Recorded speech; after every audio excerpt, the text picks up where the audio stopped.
অনেক দিন ধরেই বিরিয়ানি রান্না করি না। এটা হচ্ছে আমার স্বামীর অভিযোগ। আমি নাকি তার পছন্দের মতো কোনো কিছুই রান্না করে খাওয়াই না।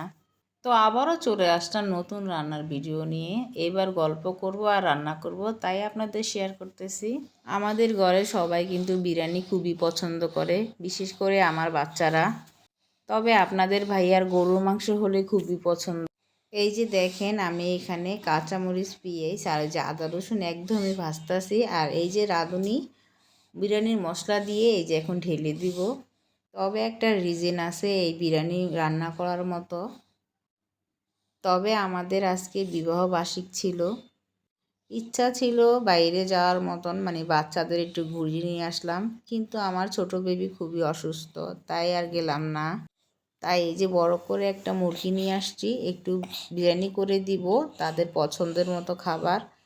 জীবনে অনেকগুলা বছর পার করেছি এই সংসারে। আল্লাহ জানে আরও কিছু বছর আমাকে বাঁচিয়ে রাখে আমার বাচ্চাদের মাঝে। সুখে দুঃখে যেন আমরা একসাথে এই সংসারে কাটিয়ে দিতে পারি। এই যে মুরগির মাংস কষানো হয়ে গেছে, এখন আমি চালগুলো একটু ধুয়ে দিচ্ছি।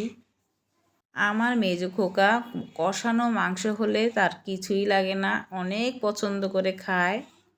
এই যে দেখেন, চালগুলো আমি তেল দিয়ে ভাজতেছি। এক হাত দিয়ে ভিডিও করি তো তাই এই যে লড়াচাড়া শুরু হয়ে যায়। যারা যারা আমার সাবস্ক্রাইব আছেন তাদেরকে আমার অনেক অনেক ধন্যবাদ। আর যারা যারা আমাকে এখনও সাবস্ক্রাইব করেন নাই, প্লিজ দয়া করে সাবস্ক্রাইব করে দিবেন আর লাইক করে দিবেন।